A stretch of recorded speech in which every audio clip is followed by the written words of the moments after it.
Today, we're going to be talking about a Bible scripture. This will be a Bible reading in Numbers chapter 21, and I'll be reading verses 4 through 9. I like Bible studies. They can bring out a lot of information.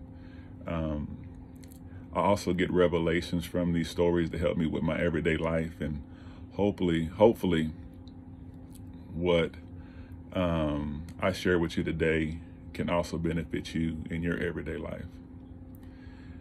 My life has changed tremendously because of the Word of God, and I would like to dig in and maybe share some things with you. Again, this is Numbers chapter 21, verses 4 through 9.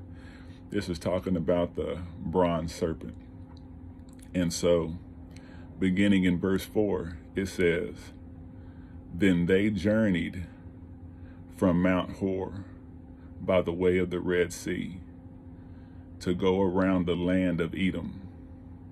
And the soul of the people became very discouraged on the way." Just in this first verse, there's a little bit of information, if maybe not a lot of information. It said they was on a journey, that they journeyed. Each and every one of us are on a journey. We've been on a journey ever since we've been born into this world, a journey from one stage to the next. Every morning when we wake up, we're on a journey. Life is a continuous journey. And so they're doing nothing more than what we are doing today. And it says that that the soul of the people became very discouraged on the way.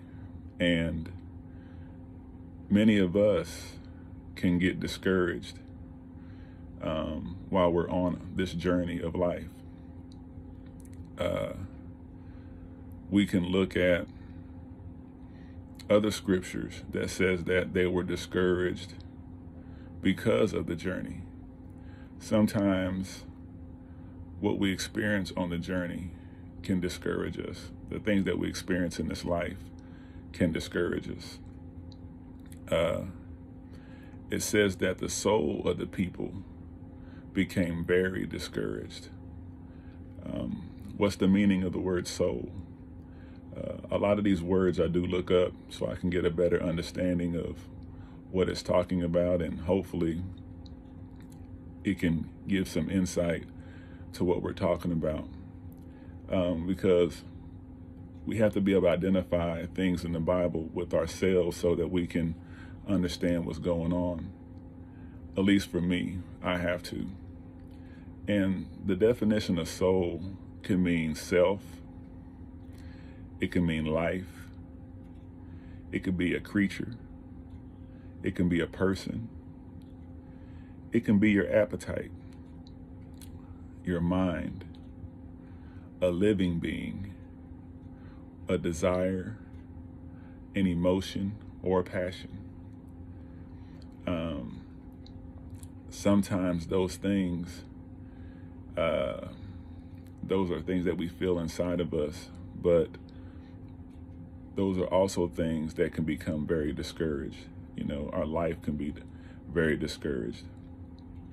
Just being a living being on this earth, our desires all have to do with the makeup of who we are. And the word discourage means to be short or to speak rudely without saying much. These are manifestations, I think, of being discouraged, things that you can look out for if you don't know if you're discouraged. These are things to show evidence of your discouragement. If you do speak rudely without saying much to people, or being impatient can be discouraging. Being vexed, or another word, be irritated or annoyed. or being grieved. All these things are signs of being discouraged. And while we're on this journey, even the best of us can sometimes be discouraged. And we can see the children of Israel, they were discouraged. And so if you ever find yourself in this situation, don't think that this is something that is unknown or other people haven't experienced. I think that's the reason why, this is in the scripture this way, just to show that there was other people before you, before me, that felt this way. And the reason why this Bible was written is so that we can find out how we can overcome certain situations like this. So again, how do you know if you're discouraged? Just look for the signs. Being impatient, being irritated, being grieved, being short with people can all be signs that while you're on this journey that you're being discouraged. And so that's kind of what I get at this verse 4. I mean, it's a very short verse, but there's a lot of meat in it, and it can mean a lot of things to many different people. You can put your own meat on the bone, or put your own parts in this, because you know kind of what you're dealing with, and you can kind of maybe put yourself in the same scenario. But it's a process. Things happen when you get discouraged, when you get irritated on the journey. In verse 5, it says, "And the people spoke against God and against Moses. Why have you brought us up out of Egypt to die in the wilderness? For there is no food and no water, and our soul loathes this worthless bread." We can just see that what we speak matters. Right now, they're sowing something in the atmosphere. When we start speaking against God and speaking against people, we are sowing things in the atmosphere of life. And we can see that they're sowing something too as well. It says that there's always an order, right, when things start happening in our lives. When we get discouraged, one of the first things it shows us that we start complaining. When we're irritated, we complain, depending on how our atmosphere feels inside. When we're irritated, when we're grieved, we can start complaining. This is also a sign. Also, they spoke against God, the Creator. We start pointing fingers, pointing blame why things are happening. And God always gets the blunt of everything. Everything is blamed on him. And also against Moses. Now, Moses is the person that actually helped them, and God used to help deliver them out of Egypt. And even Moses, they're complaining about. There might be some people in your life, the first step again is a plan against God. The next person is other people that's around you, somebody who you can point the finger at, so you don't have to look at yourself for the issue. And they said, "Why have you brought us up out of slavery?" Egypt shows a sign of slavery. I think one of the definition is double straits, tight, confined area. And so kind of like being in bondage, that they was also in bondage in Egypt. And so why have you brought us up out of slavery to die being free? They had a history of being in bondage, and now they are free in the wilderness.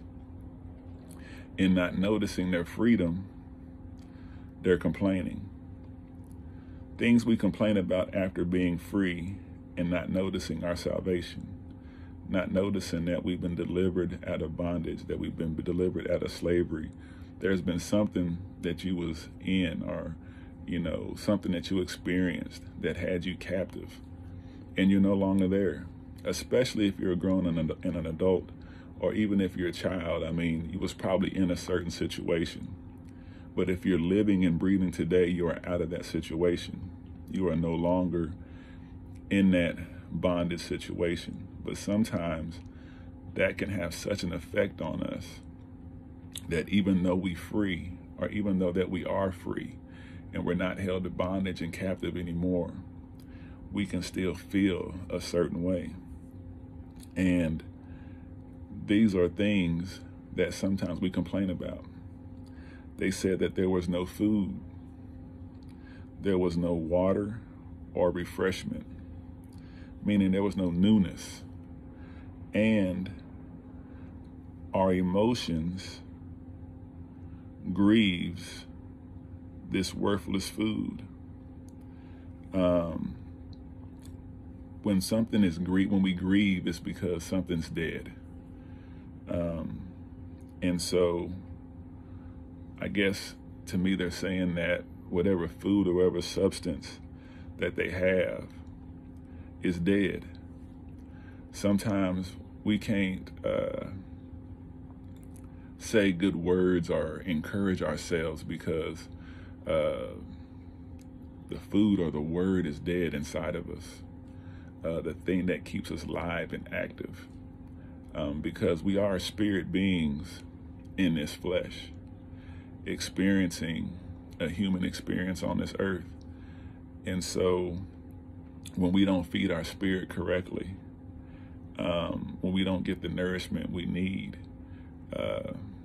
when we are discouraged, it's like having a lack of food, a lack of spiritual encouraging words that we might speak into ourselves. And right now, if you think about it, they're in the wilderness, right? So a wilderness is normally like a desolate place anyway.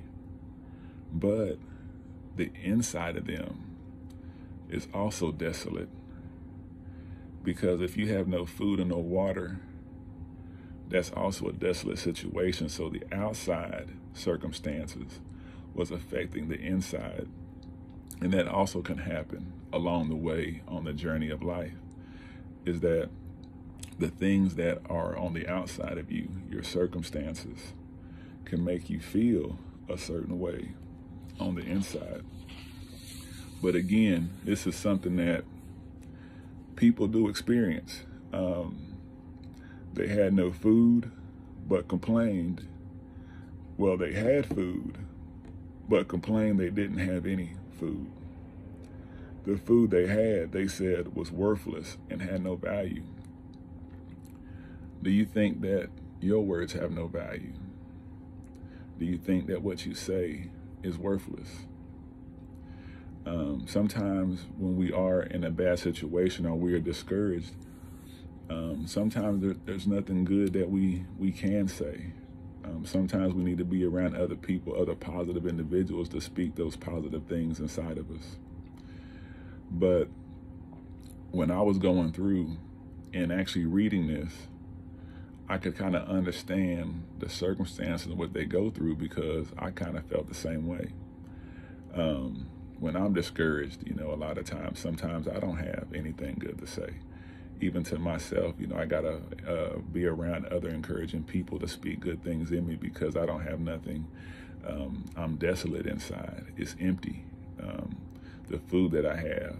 But the one thing that I can say is that I used to, but I don't now, speak against God or against people. I know that whatever I'm dealing with something that's inside of me that really have nothing to do with anybody else. When we lose focus or forget we have been saved from a terrible and or unimaginable situation, we tend to complain. We tend to compare the pain we felt in bondage to the uncomfortableness and freedom. In our freedom, this is why I think that people go back. Sometimes People go back to addictions. People go back to the old way of existing. When freedom becomes challenging, bondage appears to be better. So we go back. I remember when I used to drink. I used to be an alcoholic. And when, things went bad, or when I said I was going to quit and something terrible might happen, or something I thought that was terrible might happen, I mean, I was already in bondage because of the drinking. It was like it was calling me all the time. And I wanted to quit because I didn't want to be in bondage anymore. And then something would happen. And then I would just go back. I would just go back. I mean, because of what I felt, what I was feeling, I'd go back and start drinking again. And next thing you know, the cycle starts all over again. Sometimes we go back to the old way of life, something that we're trying to stop. I don't know what you're trying to stop, but back then I was trying to stop my drinking. Everybody has something that they might be trying to stop from doing. And so that was one of my crutches among many.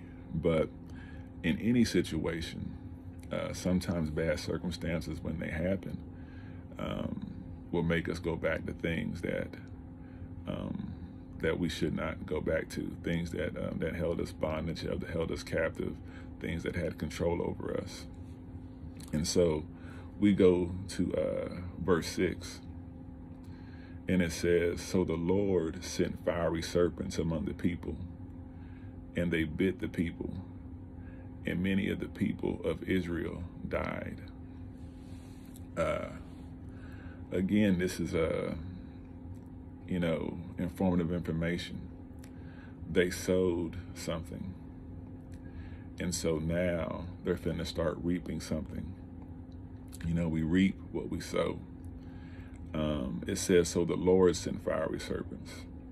So as a result, the spirit realm reacted. And I'm gonna say that when we look at this word Lord, you might have heard it this way, you might have not, but this is the spirit or the Lord inside of them and their state that they're in. And so in the state that they're in, the Lord sent fiery serpents, right?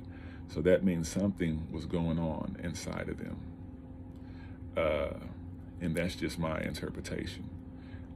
This is the Lord from their perspective, the spirit that they're following, that's inside of them. The spirit compared to whoever it's in reacts differently. Your spirit reacts differently from your friend's spirit or your neighbor's spirit or somebody else's spirit. That we all respond differently, even though the spirit is the same in everyone, but we react to it differently. And when we complain, this is something that can happen. And so the Lord or the God in them or in us exposes us to fiery serpents.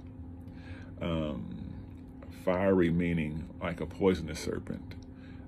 It gets its fiery meaning from the burning effect from the poison. And so I was looking this up on the internet and I found some information, and I'll read it to you. A burning feeling that may turn into an overwhelming pain. So I guess whenever these serpents bite into you, it can cause overwhelming pain. And when we're discouraged, when we speak against God, when we start complaining, there's something that can go on inside of us that can feel like we are overwhelmed with so much pain, so much grief.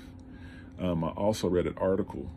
It says the venom that the serpents have or snakes have contains a toxic mixture of chemicals that includes 2 special proteins that join together, gloom tightly onto tiny detectors on human nerve endings, and don't let go.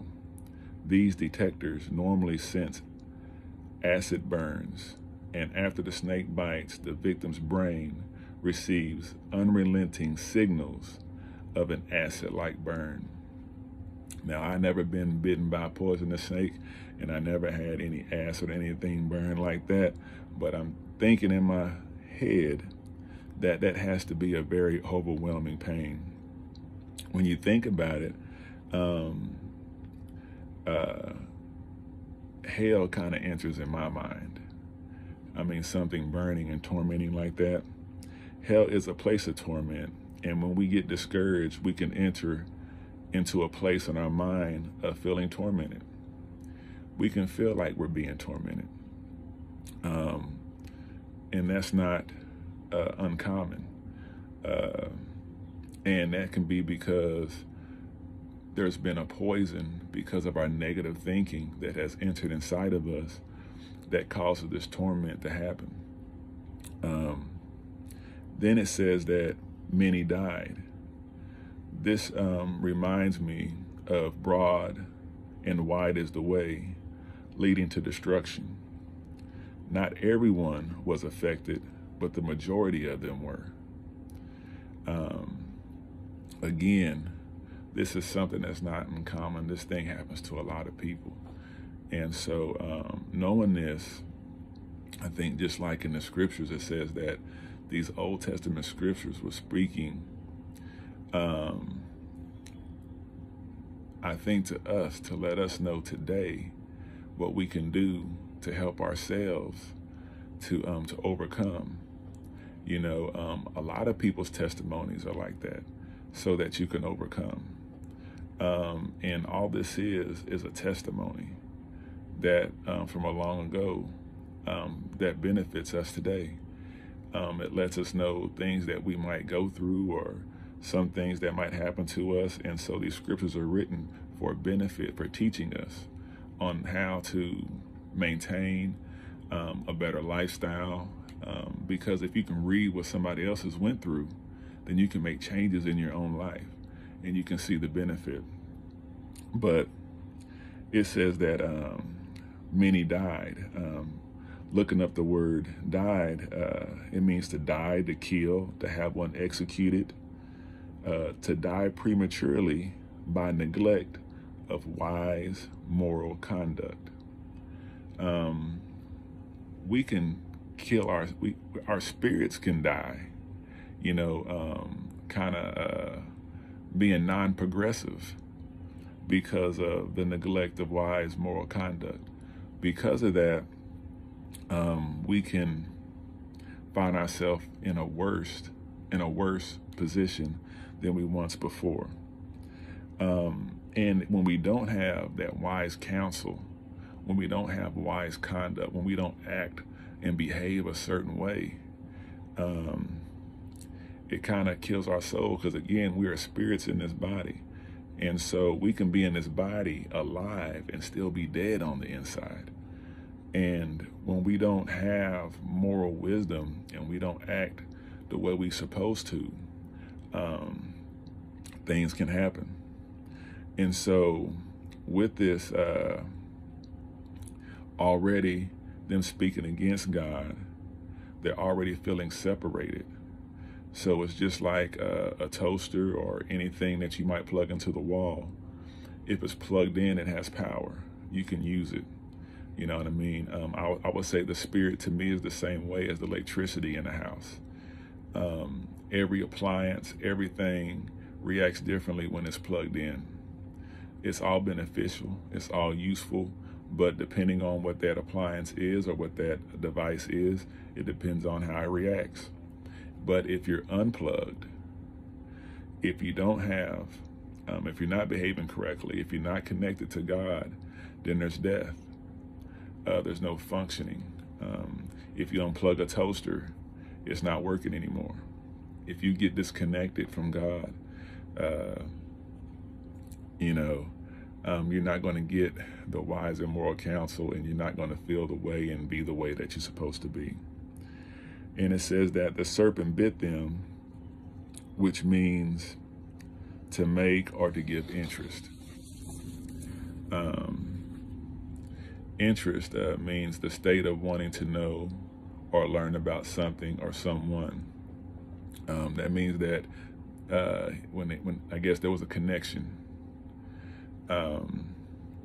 So when I look at this, sometimes we got to ask ourselves, or I had to ask myself, who infected me by wanting to know me?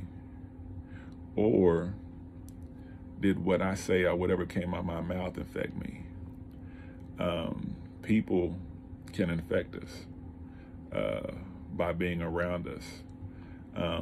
Even as children, as adults, we hang around the wrong group of people. It's like their fangs biting into us. Something in them, poisonous about them that's affecting them, can enter us by just being around them, being with them. Another way to look at this is that they died spiritually.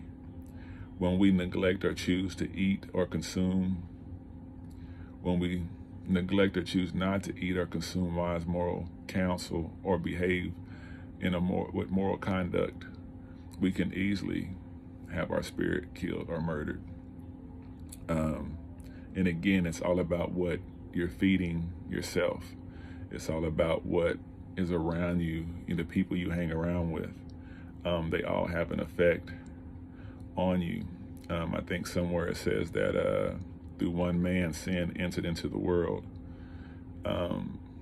It enters through us because of what we see, what we're around, what we allow to consume, what we want to partake of, what we see and what goes on.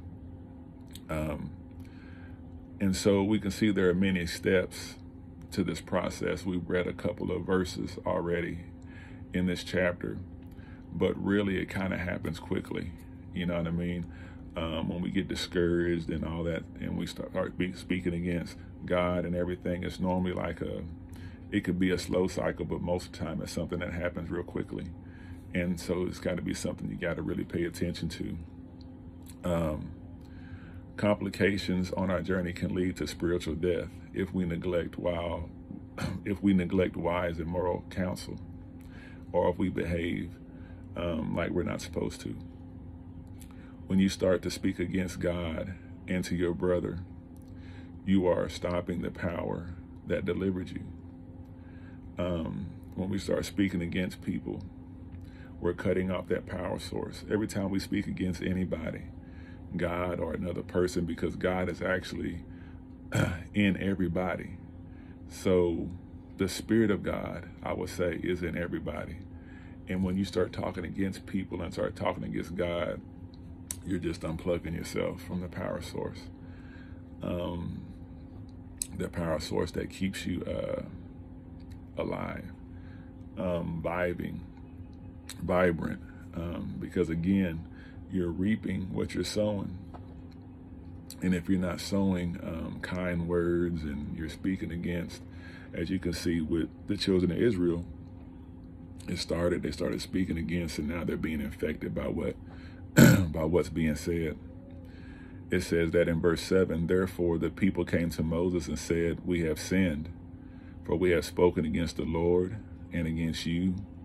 Pray to the Lord that he take away the serpents from us. So Moses prayed for the people. Is there a way to turn from destruction, from you separating yourself from God and your brother? And there is a way. And we can see here in verse 7 how that process started. First of all, acknowledge that you wandered off the path. That's actually what the meaning of word sin means, is to wander off the path. When you started speaking against God and speaking against other people, that is the process of wandering off the path, because we're supposed to love ourselves and love our neighbors as we love ourselves. The very key thing in the Bible is love. It doesn't really say, pertaining to your circumstances. I think that means that no matter what your circumstances are, we have to show love toward one another. When we start to speak against anyone, we are wandering off the path. They came to someone who they believed had a connection to God for help.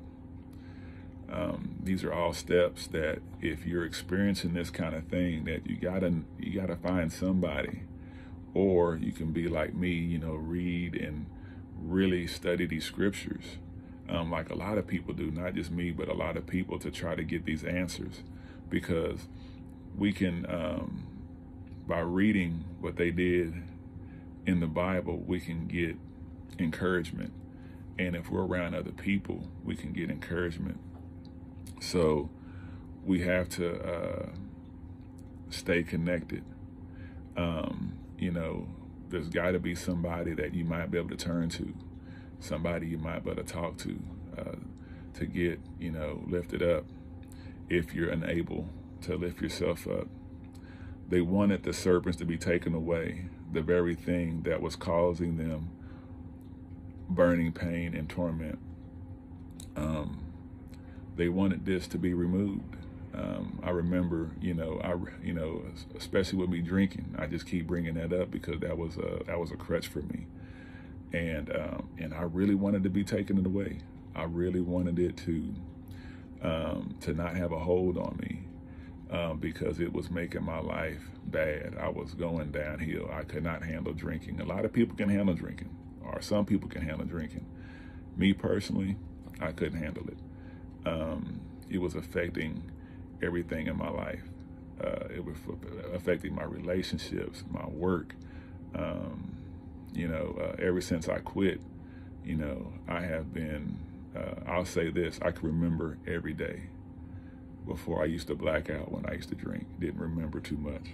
But ever since I stopped, I can remember every day, every night. And there's nothing more wonderful than that to me. Moses interceded for the people.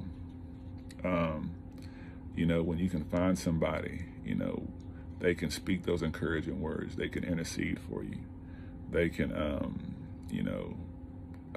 go to the God in them to see how they can help you out.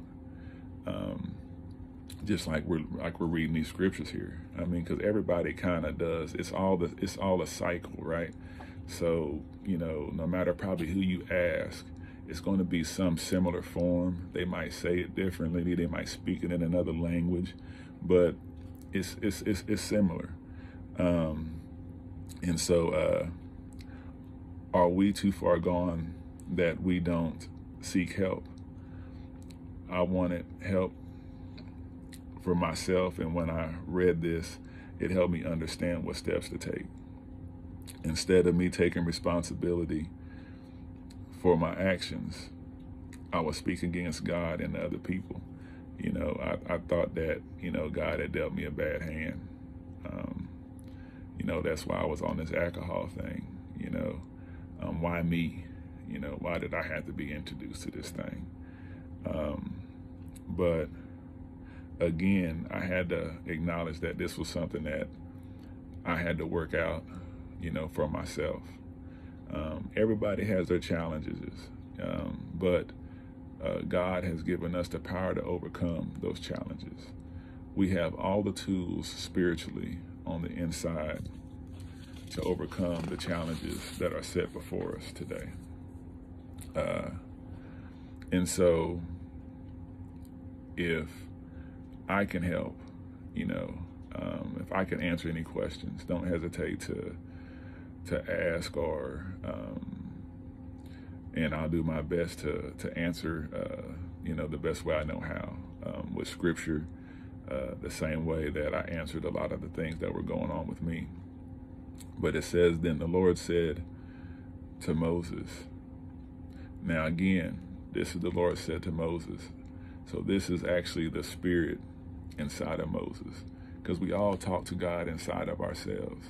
So Moses went, just like we can go and ask, hey, I need a sign. I need some kind of revelation to help somebody out. Sometimes even somebody can talk to you and God will give you a revelation, to help that individual, so you kind of see what's going on inside of them or know what's happening.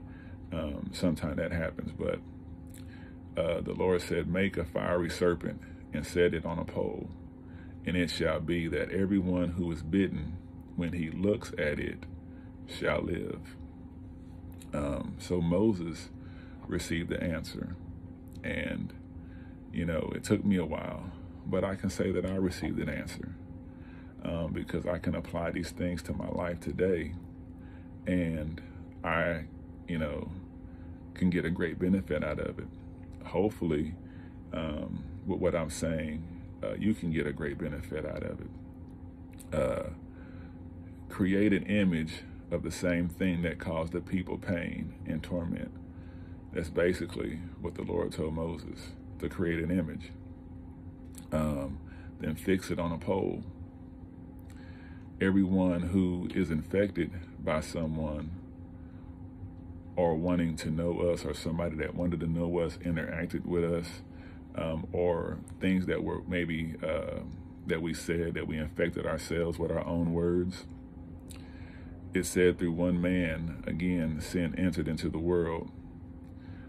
Which man or which words did you use that infected you? Moses was told to put this image on a pole. When we don't realize we are free and saved, other people can infect us with their poisonous behavior. We can infect ourselves also with our words.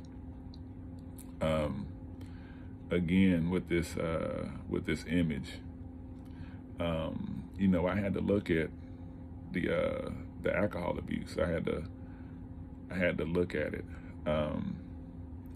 and it says that whoever infected you was a human, whether words that you said because you're human and you spoke them, or somebody that did something to you is human.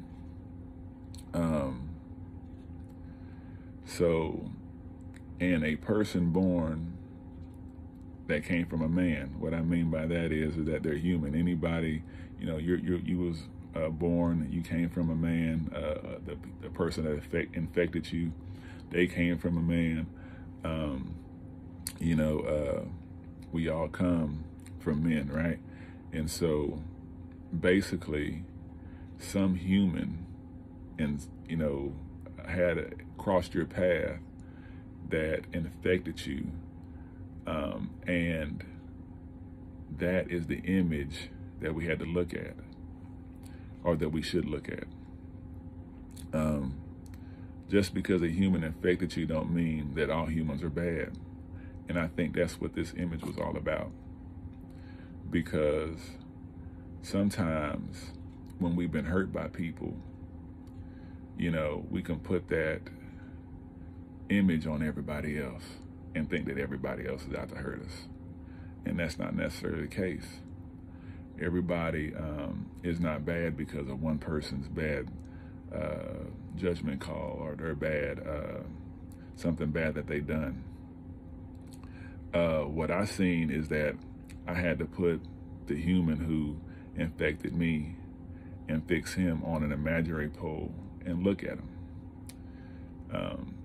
Again, alcohol infected me, but there's been people in my life that has infected me from a child on up. But it says that they had to look at it. Well, what does it mean to look at it, right? What does it mean to look at it? We have to inspect it. Sometimes we have to have a vision about it, meditating on it, learn about it, or find out about it, or about the person, or inspect the person, and look at the vision, learn about it. I studied about alcohol and what alcohol does to the body. Also with other people. I mean, if a person has infected you, if you can get a chance to talk to that individual and see what was going on. Because a lot of times, if we don't talk to somebody, our own thoughts can be very blinding, because we don't have all the facts, because we're looking at it from one side. So I would say that if you do get a chance to actually investigate or look at the image or the person, really find out what's going on, because what you might find out might surprise you. And what you find out is very healing for you.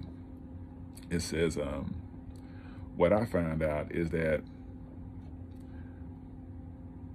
the person that bit me or infected me was just like me. And so it made me had to humble myself and forgive that individual or that person, and even forgive myself because of the things that I've done. Again, like with the alcohol, I had to forgive myself. All the bad choices and all the times I said I was going to quit and didn't. The blaming game, blaming God and blaming other people for making me mad, to making me want to drink. Even my anger issues that came a lot from my stepfather.